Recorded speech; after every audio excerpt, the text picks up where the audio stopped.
Jonathan rode through mountain snow by a crooked forest lane,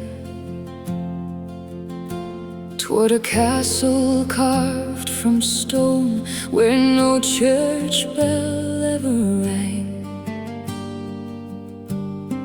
Candles shook beside the walls where shadows crawled like vines.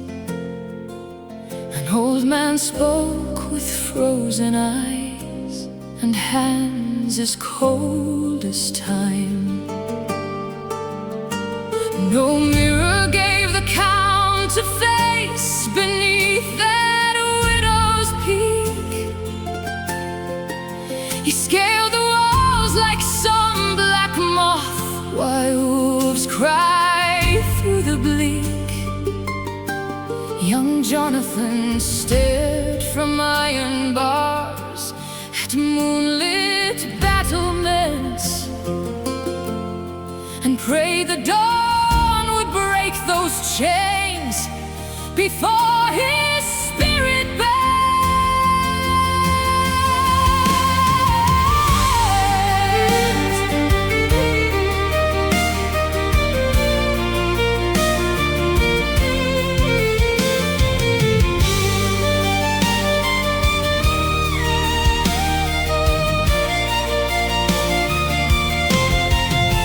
Across the sea, the Demeter groaned through fog as thick as wool. Crewmen vanished one by one while midnight winds blew cruel. The captain tied himself to wood with a rosary in hand. A black dog sprang upon the dock beside the English strand. Lucy wandered in her sleep through gardens pale with frost.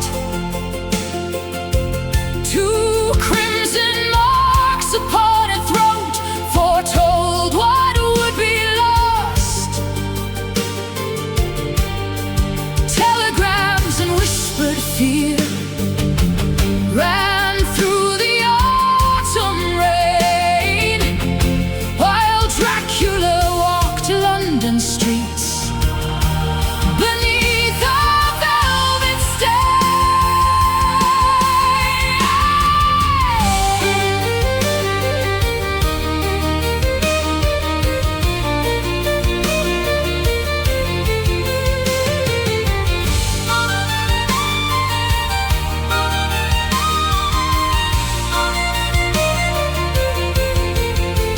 Dr. Seward scratched his notes inside the asylum gloom, while Renfield laughed at buzzing flies imprisoned in his room.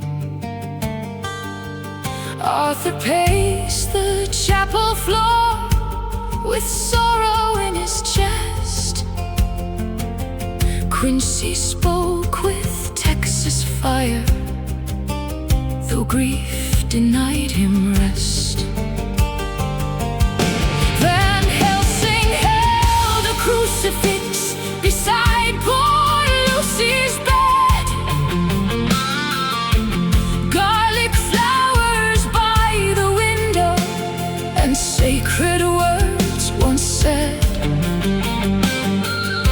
But moonlit hunger called her forth from underneath the clay. A blue-fur lady dressed in white stole little souls away.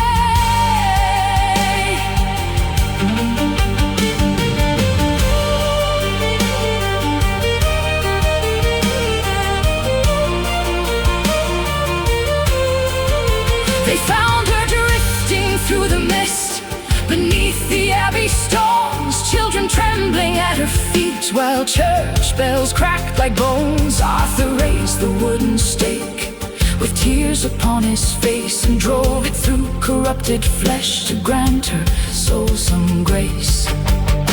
Van Helsing crossed himself in ash beside the coffin lid. The old world met the modern age in all the things they did. Blood transfusions, holy wafers, science mixed with dread, and every man could hear the curse inside, the words unsaid.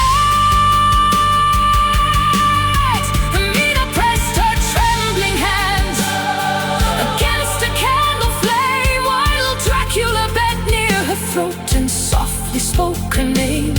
He forged the crimson river past her frightened lips that night, and bound her to his darkened path beyond all wrong and right.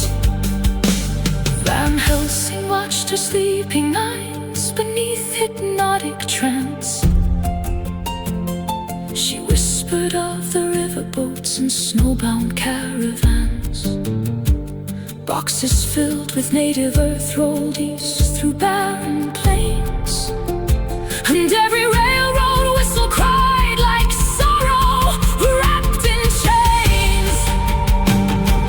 Jonathan returned at last with fury in his veins. The group pursued the count through ice and bitter Carpathian rains. By horseback and by riverboats they tracked the devil's trail, while wolves encircled mountain roads beneath the winter gale. Quincy stumbled through the drifting snow